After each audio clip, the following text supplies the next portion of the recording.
Good morning. I am loving today because it is the first day of, wait, is it daylight savings time? Or is it the end of daylight savings time? I always get confused by that, but I love the fall back situation. You saw me dress up on Halloween, Jasmine. Me in my witchy costume. That was as far as I got. Good morning, Darla. Hey, Bo. Hey, James. Oh, I thought that was, I thought Jasmine said that. Jasmine saw me in my witchy outfit. Maybe James didn't. I did take a picture of it though. But good morning. Good morning, everybody. Beautiful, glorious morning here in Fort Lauderdale on the Intercoastal. It's the end of daylight savings time. Okay. So here's why I like daylight savings time. Oh boy, James, you gonna start me off early? Are you a good witch or a bad witch? Who, me? I'm not a witch at all. Well, is that the witch? Toto? Toto's my dog. I'm a little bit muddled because the Munchkins told me that a good witch just dropped a house on the Wicked Witch of the West. And there's the house, and there you are.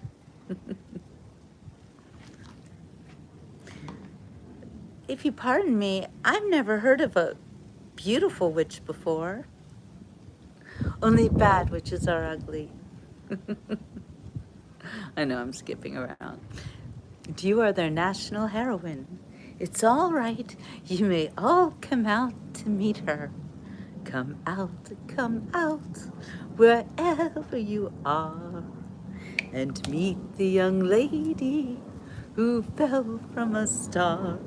Do, do, do, do, do, do, do, do, do, do. She fell from the sky. She fell very far. And Kansas, she says, is the name of the star. Kansas, she says, is the name of the star. Do, do, do, do, do, do, do, do, do. She brings you good news, or haven't you heard that when she fell out of Kansas, a miracle occurred? You know, stop me because I will keep going. um, you know, I understand, Bo, how you feel. However, I love it. I love acting. I mean, I'm not an actress, but I do love singing and I do love musicals. And when you do these things, it's basically acting. And I think it's a lot of fun and I enjoy doing it. Not everybody enjoys doing it, but I do because I grew up on this stuff. This is the kind of music I grew up with. I grew up watching The Wizard of Oz and thinking it was just the greatest movie ever, even though it scared the living shit out of me, but I still loved it. And I also grew up believing that I was kind of a Dorothy character, you know? I always identified with the orphans of the world because I was not an orphan. I was adopted as a little baby, and as my parents would always remind me, I was ours. I was theirs before I was born, and that's because I was adopted through Jewish Family and Children's Services, and they line up the babies before they're even born. So parents and babies and all that stuff. I write about it in my book. Do you think about me on my birthday? Anyway, yeah, growing up with the Wizard of Oz, I escaped into that world many, many times. Every year when the movie would come out, I would learn to actually recite the entire movie. I could do every part and all the music. And it was just good times in my life. So this is why I love to do things like that. So yeah, and And if you don't care, then move right along. Nobody is holding you here. Yeah, just so you guys know. Hi, Ricardo. The Wizard of Oz clearly tells us how the Cabal has tricked us all to consent to forfeiture of our rights.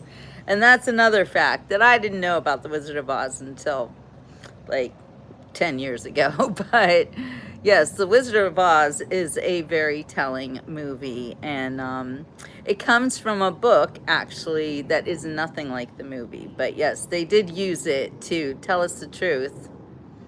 However, humans, we're so easily misled. Thank you, Bendel. Thank you. Um, by the way, on this show, if you have something interesting to add to the group chat and you want to talk about things, I welcome it. I love to interact with people on the Beach Report. That's what the Beach Report is all about, actually, is it's a community, if not even a family. And there are people on this show who I know personally, as well as people I don't know personally, but I still love them very much. And I have been doing this show for the past 10 years. So if you're new to the Beach Report, you kind of have to get used to all the backstories and all the insider tricks and well, not really tricks, jokes. But these people have been with me for a very, very long time. And I don't beg for anything. I am a journalist, an actual card-carrying journalist, graduated from Ohio University Scripps School of Journalism in 1987. So I'm old school journalist. I'm also an author, and I'm also a publisher. And right now, one of the reasons I'm not taking you to the beach is because I do have to work today.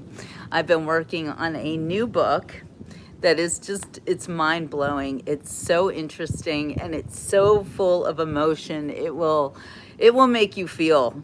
It's called As If, and it is a story of a woman betrayed by her significant other, and she just can't get over it. So she writes poetry, and the poetry is really mind-blowing. So that's the book I'm working on right now. I hope you will check it out. It's going to, well, my deadline is November 18th. So when I'm on a deadline, I go. Anyway, Jesus died on the cross for you. Absolutely, totally agree. Anyway, thank you, Noah. Thank you for the supportive words. I greatly appreciate it. This is a really exciting month for me because this is the year, well, the end of this month, the last day of this month is the day that I turned 60 years old. And I love being old. I really do. I feel like I have the best times of my life right now. It's like all of my wisdom is accumulated. I know stuff. And also as a Gen Xer, one of the first Gen Xers, although we got Darla on here and she came before me. So she is one of the very first Gen Xers, but I'm right behind her. Anyway, as a Gen Xer, you know, we are a very unique group of people. Although I wasn't one of those feral children who had to raise myself and live latchkey. Although there were things I was allowed to do that parents would never let kids do today, like stay out all day roaming the neighborhood and only coming home when the dinner bell rang. That's very frowned upon today. And yeah, Warren's also 60 and it don't feel old. I don't feel old. I feel great. I feel like yes, Francesco, I love my gray hair. Like my hair has colored itself and I'm so happy with the way it's turned out. I went fully gray a few years ago and I've never looked back. I am a widow. Unfortunately, my poor husband did not live to see 60. He died at the age of 58. And so I'm living for both of us now. And all of my accomplishments and goals that I have now, they all encompass him too, because he is so with me all the time. So if you are a widow or a widower, I hope that you will stick with this show because we do talk a lot about being not alone. I'm never alone. And thank you for your condolences. I really appreciate it. Oh, we have one of the last Gen Xers born in 1980. Wow. Love it. I love our whole generation. It's very special. Anyway, so yeah, so I'm also living for my husband who will never get to see 60 in his meat suit that failed him. You know, I can't look at people actually as their bodies. You are not your body. You are a spirit. You are a child of the Lord. So you do have to consider your future in heaven. And that's why I do everything that I do, because I know that I'm going to, well, this is my biggest goal is to get to heaven and have the Lord say to me, "Well done, good and faithful servant." That's my goal. So I behave accordingly. That's all there is to that. So yeah, Jacob, you're a Gen Xer. Do you feel old? You know, you're only as old as you feel. And then we have Jasmine here, and she's only 13 years old. So keep in mind that on the Beach Report, you're also affecting teenagers. And I think that is one of the greatest honors that I have, is the ability to be able to help teenagers understand the world, because you guys, we don't even understand the world. It's gone cuckoo for coconuts, and everything is turned upside down, and sometimes it seems like the bad people win and the good people lose, and it seems that way to us too. However, God has a plan. He has a plan for each and every one of us. And thank you to all of my mods for keeping the chat safe for every one of us, especially including me, because you know nobody deserves to be abused. And just a quick note on that. So I've been doing a lot of thinking about the trolls that I get on the Beach Report, and I know that like fully a third of them are just, they're just that. They're bots. They're trolls. Things they say are meaningless. You know, their names are weird. They're only there to harass and, you know, cause me to kind of lose my footing. So, you know, the things that some people say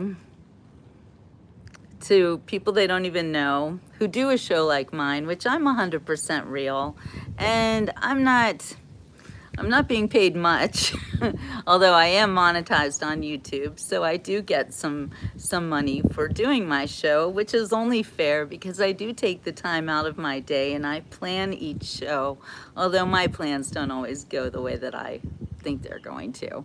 But anyway, I am here trying to make a positive contribution in the world. And you know, when Jasmine, she comes on every single day, and she's a teenager, and you know, that's why I do this show. Not just for people like Jasmine, but for those of you who need to see a beautiful place. And I'm sorry I haven't been able to show you any boats today. I don't know where all the boats are, but it's a little bit early for boats, I guess. But anyway, I want to take you to beautiful places, and I want to let you know that if you can dream it, you can do it. Even your wildest dreams can come true in ways that you don't imagine, because that's what dreams are. You know, they're goals, but there's always something behind them, and some way to find your own grand plan that God has for you in the world. So, you know, there's always going to be people who will try to hold you back, and there's always people who are jealous of you, and especially if you do try to attain your goals and if you succeed. It seems like some of the worst trolls are the people who hate to see other people succeed. So, you know, there's that. And then I see a lot of people very upset about food, and upset about the fact that the United States will no longer be funding free food for something like 42 million people. And I think, personally, that it's a shame that 42 million people are taking money from the government for food. And from what I understand, that statistic is 1 in 8. That's high. Oh, it's some boats. Let's look at boats while I talk. So, you know what? Kitchens are great because they are run by churches, and religion plays a very large part in helping to feed people. And yes, we definitely blame the Democrat Party. I blame them, though, for more than the shutdown. I blame them for letting people believe that they couldn't succeed on their own. And it's, hey, Mark, good to see you, my friends. You know, I raised 2 children. And my children, well, they were always fed. They always had everything they ever needed in life. But when they left the nest, they knew that they had to stand on their own 2 feet, just as I did when I think I was 21. I just turned 21 when my dad said to me, I no longer have to feed or house you or do anything for you, so don't even expect a birthday present. My dad said that to me. And you know what? I was adopted, so I was like, yeah, okay, thank you. He put me through college. He gave me every advantage in life, and I had no reason why I couldn't succeed in the world. So when my dad said that to me, I admit I was a little bit hurt. But at the same time, I was really grateful for everything that he ever did to me. So, did for me, both of my parents. So I felt really lucky. And I've gone on with that attitude even for my own children. You don't owe anybody anything. People need to work for their own things, because when you give people things, especially your own children, you are telling them that you don't believe in them and you don't think they can do it for themselves. And as a result, I'm super happy to report that my daughter makes more money than I will ever make in the world. So worked out really well. My son is doing his dream job, and he's actually a filmmaker in Los Angeles. So win the day is very good advice, and it's so true, because it's really up to you. And with that kind of control, you can do anything. So I was just looking through some of my older articles, and I found one that I thought I might read to you. And I wrote this many years ago. But, oh, thank you, Carl. I'm glad that you're here too. I wrote this many years ago, but it still holds true today. So I'm going to read it to you. It's called Giving Birth to Your Dreams. And it was the result of an article I had been working on. There was there still is. Dr. Katie McCorkle is still a psychologist, I think, in Pittsburgh, Pennsylvania. And she is very motivational in helping people attain their dreams. So first I'll read this to you, which I wrote in like 2006, I think. But it's still holding true today. Most of us enter this world with lofty goals and dreams of what we want to do when we grow up. However, as we age, the everyday reality of paying the bills forces us to dump those ephemeral fantasies of climbing Mount Everest, performing at the Met, or in my case, writing the next great American novel. I never really gave up on my dream, but my half-written book lies waiting for me to find the time to finish it. And I'm almost ashamed to admit that it's been, now this was over 15 years. It took me 40 years to write my book, by the way. But anyway, it's been over 15 years since I wrote those first few chapters of my book in college. Here, I'll let you look at some fun water action while I read. Oh, look, and DePopo. Oh, look, there's the Popo. Don't think you can't get pulled over on the intercoastal, because you definitely can. I've seen it happen many, many times. And if these guys don't slow down for that no wake, yeah, Johnny be good. Hey, Dre Ladies Man.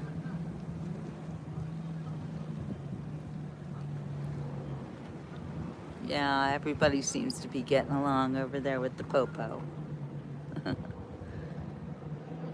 Hey, Holly Beckman, hello.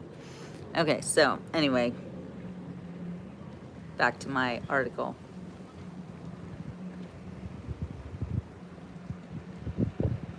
According to cranberry psychologist Dr. Katie McCorkle, fear is what stops us from getting everything we want in life. They did get a ticket mark.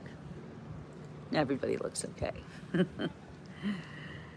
Dr. Katie holds a seminar called Birthing Your Dreams, which appealed to me because I've often thought of my book as something that I've been carrying within my body like a fetus that never gets to see the light of day. Eliminate these three words from your vocabulary: can't, need, and try, she told a small group of people at a recent seminar who were hoping for nuggets of wisdom. Words that would transform them into the champions they'd wanted to be when they were young and full of possibilities. She explained that these words hold us back and make us believe the self-fulfilling prophecies we tell ourselves every day. Instead of telling yourself that you can't do something, you have to believe that you have the ability to do whatever you want to do. Thank you, Oracle King. Oracle King. Okay, that was not a good faux pas I made you. Thank you. Yes, and thank you for that, Bo. Jill's not looking for a boyfriend, like, ever again. But thank you. Okay, instead of telling yourself that you can't do something, you have the ability to do whatever you want to do. Your universe is full of abundance, and every answer you seek is already within you. Fear can be a great motivator, forcing us to do things that will have unpleasant consequences if left undone, like doing your taxes or getting the oil changed in your car, things like that. No, we're talking about really serious things now, like your dreams. Dr. Katie's words of wisdom included 10 principles which encourage us to open our hearts and let go of what we don't want. But the principle that struck me the most was the one that tells us to take responsibility for everything. This means that we must stop blaming our day-to-day obligations for getting in the way of accomplishing our goals, because we only have ourselves to blame. Stop censoring your dreams and claim them, Dr. Katie said, adding that telling someone is a good first step. You can tell a stranger, but it's even more effective to tell someone you know, because they'll ask you later how you're doing with it. In that spirit, I decided, I wrote this, and this is what I decided to tell all of Pittsburgh, that I was writing my book. I'll let you know when it's finished. So, 25 years later, I finished my book. But I did it, and something else that it taught me, James, you're funny. Yeah, but James is right. He's been following me for what, 10 years? So there's that. Anyway, in following your dreams, sometimes you're not going to get there very quickly. So what I had to do in order to finish my own book, I had to take some pretty radical steps. The first one was that I had to prove to myself that I could write a book. So it was 2014, I believe, when I was writing something about 9/11. Which after 9/11 happened, I wrote about 9/11 a lot. And it occurred to me that I should write a book about it, because I had just learned that children were not being educated on what happened on 9/11/2001. So thank you guys. Uh, I see my favorite followers defending my honor. Love you all. Anyway, I didn't need people to help me, Oracle King, because writing a book, I'm a writer, I'm a journalist, so I believed I needed to do that by myself. But my first book actually did have help, and I had help from a very wonderful dear friend of mine named Jay Spire. And unfortunately, he passed away the year after I published my book, and that was devastating for me because of his help. But here's the thing. Without Jay, I didn't feel like I could do it by myself because it was hard. Like, I had to learn everything about not just the publishing industry, but the program that it takes to publish books properly, because I didn't want to go through, Kindle or on demand or any of that stuff. Thank you, Oracle King. I appreciate that. Rest in peace, Jay. He's in my heart every day, I swear. That's another one who's been guiding me in my career, because Jay and I used to work together on helping people to write their memoirs, and that was one of Jay's passions, and it's one of mine. And we got along like house on fire. We were such good friends for so long. Hey, Fred. You know what? Here's another. Jay and I, we would meet every week. We met through a networking group, actually. And we would meet in the forest every week in the park, in North Park in Pittsburgh. And we would go walking together, and we would talk about all the projects that we were working on. And it was really great. He'd counsel me on the things I was doing. I'd counsel him. It was a really great relationship.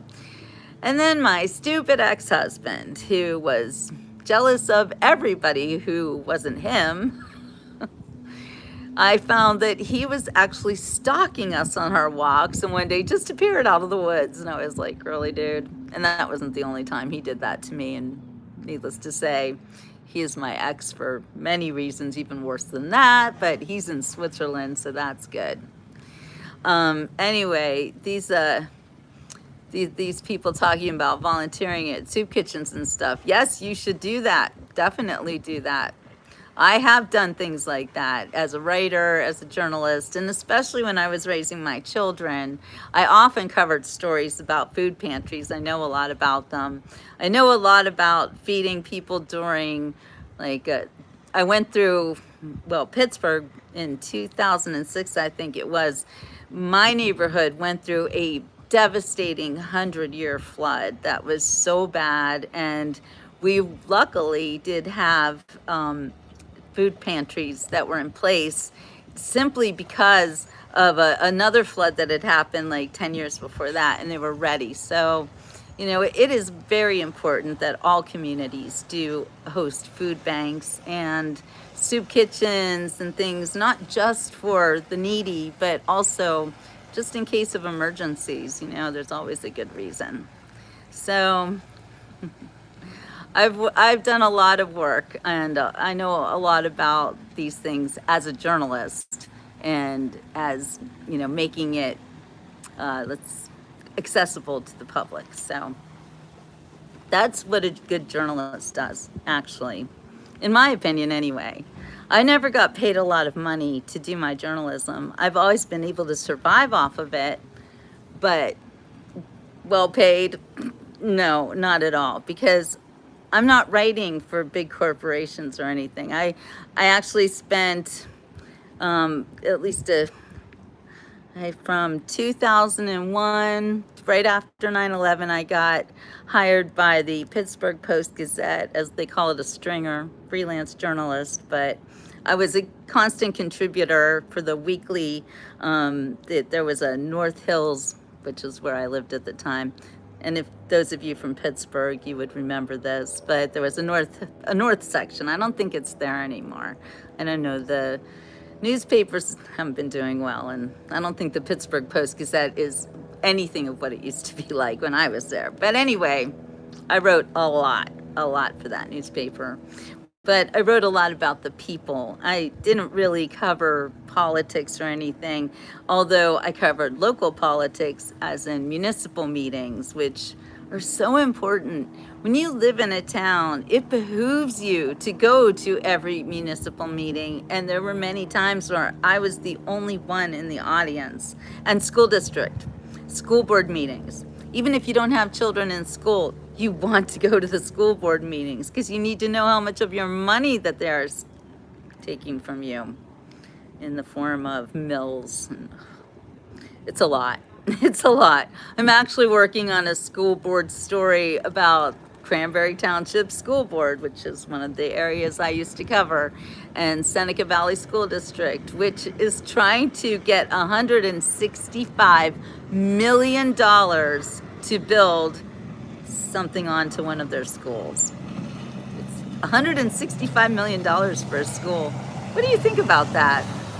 They're going to raise the taxes on an already blighted area. Well, blighted. It's up and coming, but there's a lot of poor people that live in Butler County.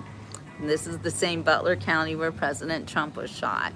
And these are very good, down-to-earth people, and I don't think that they want to spend $165 million on an upgrade to their high school and their middle school. Kind of crazy. Anyway, yeah, seasoned journalist right here, and always writing, always working on books and everything.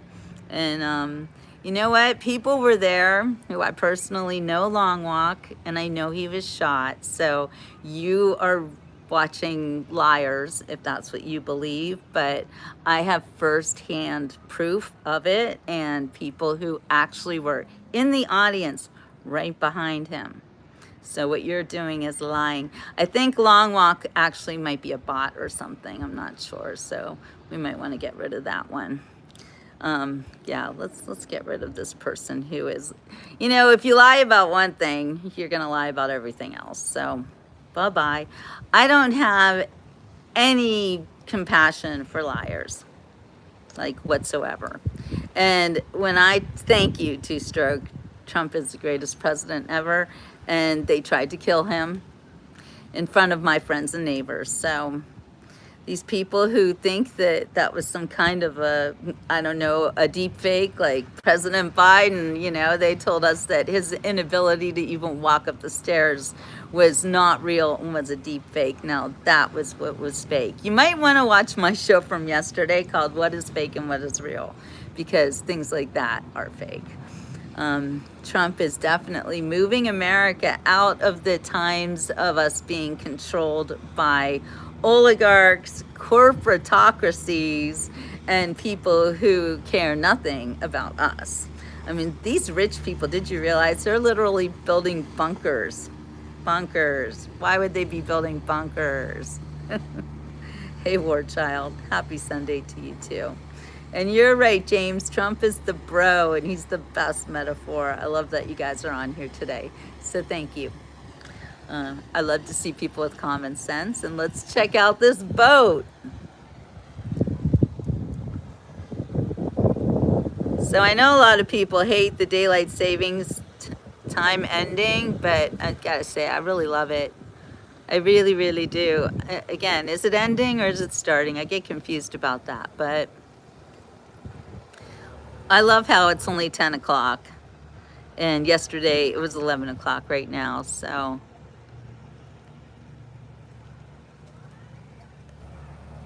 Yes, thank you, Bo, very much. People could give me a like and share my show, my beach report.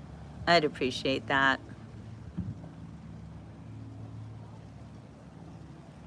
So I think that what we really must remember is that God is in control, and he wants America to thrive. He wants us to be the great country that we have always been, and I know we can be if we just get rid of these people who are trying to drive us into poverty and trying to make us believe that we owe all of this money to the whole world, and we do not.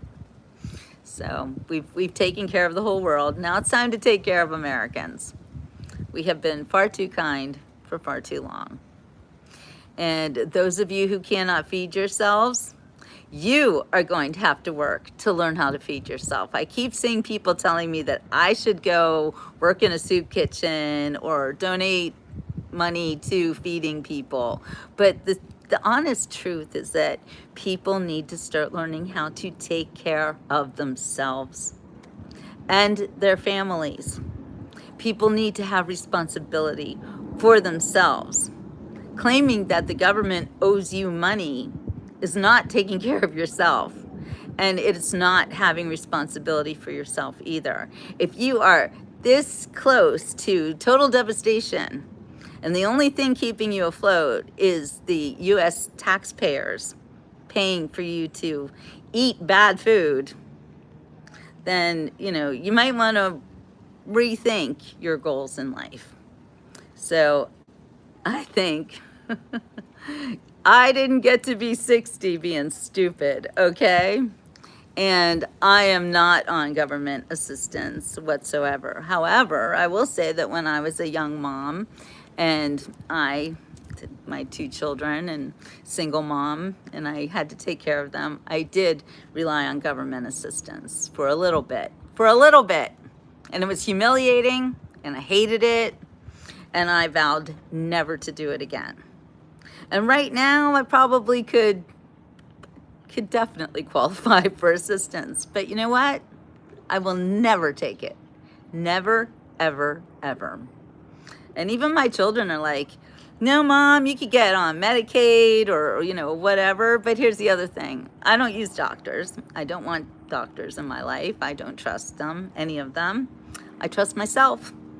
So that's why I do things like I fast and I research how to be healthy and how food is your actual medicine, not drugs. I don't like the pharmaceutical drug industry. I think they've tried to destroy America, and they've been doing it for a long, long time. That's what my next book is about, 7 years in Switzerland. Actually, the reason I moved to Switzerland was because of the food. Because I noticed that Americans were just getting fat and not healthy. So they do need to sort out Social Security. To be fair, I've paid in for 37 years and was told I'd receive maximum 73 cents on the dollar, and that was a really good number. Yeah, that's not right. Not at all right. Okay, Steph, you need to tone yourself down, okay? Don't with the queen stuff. Don't do it, okay? I am anti-vaccination, 100%. I didn't get vaxxed, and I'm still alive. And actually, that was how my show, The Beach Report, got really popular, was because during COVID, I covered that story in every way, shape, and form that I could. And one of the things that I did was I would walk on the beach, no mask, well, there were no vaxxes back then, but eventually, I was a proponent of, I got the COVID and I didn't die. And I know that some people did die for whatever reason, so I'm not mitigating that at all, but I also know that some people died, and they died for like a reason, like a car accident or something, and then they were listed as having COVID. I know this for a fact. So anyway, unvaxxed, proud of it, and kind of scared to eat the food because I think that there is stuff they're putting in the food. CSS, thank you so much. Appreciate your channel and audience. Be well. You're the best. I appreciate that very much too. You don't know how much us creators appreciate $1.99. It's like we're now kind of being controlled into believing that, the fact that I make almost $200 this month, I am grateful. I am super grateful. So, but I appreciate it. Oh, look, so we have patient Happy, who I think is either a troll or an asshole. I'm not sure which, but anyone who casually likes to drop banana peels in front of old people walking behind me does not belong on the Beach Report. So tossing you in the intercoastal and let the sharks eat you up. I know I said I wasn't gonna talk about the trolls, but sometimes they're just so ridiculous that they just need to be gone. Anyway, okay, Steph, it's okay. It's okay. I mean, Eddie. I know you don't mean disrespect. I'm just reminding you that I don't want other people to speak to me that way either. Okay, so yeah, it's a problemo. And thank you too, Stroke. You're right. YouTube does take half of the money that I make. So there's that. But I am grateful for every penny. And believe me, sometimes I get paid in pennies. And that it is what it is. You know what? I'm not here trying to get wealthy. I'm just here trying to keep my show going because it's the best part of my life. Doing the Beach Report is something that makes me so happy because I get to be a journalist and I don't have any publishers. I don't have any sponsors. I don't have anybody telling me what to do, what to say. I just have you guys, and that's it. And you're right, bots are not people. So when we see bots on this show, we just get rid of them because who needs it, right? Oh no, you didn't. Darla, you hit James. Bring him back. You've done it before. Bring him back. Oh, you did. Okay, good job. Watch your trigger finger. But I am also grateful to all of my wonderful, devoted moderators keeping the Beach Report safe from trolls and jerks. And Bab, do you think that you're being nice calling me Granny? Do you do that to older ladies? Do you call them Granny? Because maybe you need to learn some manners. That's not a compliment, okay? That's all. You don't have to hide them, Darla. It's okay. I don't care. You want to call me Granny, you go ahead and do it. You're obviously very young, and I feel super sorry for you that you didn't get to live in the 80s like I did. So call me Granny all you want.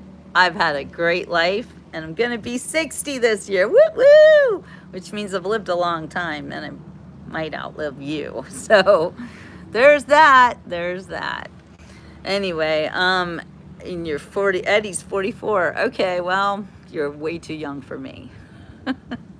Anyway, thank you, Paul. I really don't take anything of what you guys say as, my self-esteem because you either think I look hideous or you think I'm beautiful. So I can't trust you guys at all. All I know is that when I look in the mirror, I'm fine with how I look. And I do a show, then the whole world can see me, and I'm okay with it. And I wear lipstick, and that's all the makeup that I need. You know what? Being a grandma would be a compliment if I was actually a grandma. Like if I told you guys, hey, one of my kids just had a baby and now I'm a grandma, then I would expect you to be like, go grandma, go. And I would be the most pleased in the world. But when you call someone a grandma and you don't know if they're a grandma, and you're just trying to let the whole world know that you think they're old, well, we see through that because we're not stupid. So that's all. It's not a compliment to be called Granny by some young upstart who thinks that they're somehow better than you. Whatever. You go be you. We all know who you are now. That's all. Yeah, in the 80s, exactly, J.S. Stewart. I would go wherever or J. Stewart, I would go wherever I wanted all day long outside, 5 years old. Exactly. The 80s were not a stressful time. Oh my gosh, you were doing it wrong. Maybe it was stressful. I don't know. I wrote a whole book about it. If you want to know what the 80s were like, and you want to go back there, please check out my website, jillbooks.com, and buy my book, Do You Think About Me on My Birthday? Because that book, my friends, is a trip to the 80s. And anyone who's read it will tell you that it's like you're going to the 80s. And you can hang out there for a while, see how we talked, see what we did at the beach. And yeah, it's very enlightening for those of you who didn't live through the 80s. Hey, Anthony, good morning. Good morning. Good to see you, my friend. Actually, I think we're going to be at the Blue Jean Blues on Monday to listen to Anthony Corrado's amazing tunes. He is one of the best musicians out there, and he's going to be performing at my birthday party at the end of the month, so stay tuned for that. And if you want to also attend my birthday party, and virtually, of course, then you need to be a member because that will be a members only show. So it's the month, so get your membership now. It's only $3.99, I think. Yeah, $3.99, something like that. Anyway, it's super cheap, but it proves that you are, in with the Beach Report. So if you want to see my birthday party, which is going to be super fun, and we're going to have Anthony playing, and you guys can see him on Monday night, but he plays on my show all the time. Actually, not on my show. He's, performs at these places with or without me, but he is one of my dearest friends as well. So he's going to be there for my birthday, which is going to be full of music and fun. It'll be a 2-night extravaganza. We're going to start on the 29th of November because that's a Saturday night. So we're going to party that Saturday night on the beach, of course. And then we're going to go to the block party, which I'm going to do later this evening. So you guys will get to see what a block party looks like here in Fort Lauderdale. It is the most fun. So we'll be having a great time dancing and singing tonight. Thank you, Zeke. I know Blue Jean Blues is the best. Anyway, I have to get back to work. I have to finish designing this book cover and laying out the middle of the book because, like I said, my deadline to have it published is November 18th, and it's a big deal. So that's why I'm not on the beach right now. I want to be on the beach so badly. But when you do see me on the beach the next time, you'll know that it's because I accomplished that goal. So, aloha, Hawaii. All right, you have a beautiful day too, Eddie, and the rest of you guys. Thank you for joining me on this morning's Beach Report. May all your dreams come true.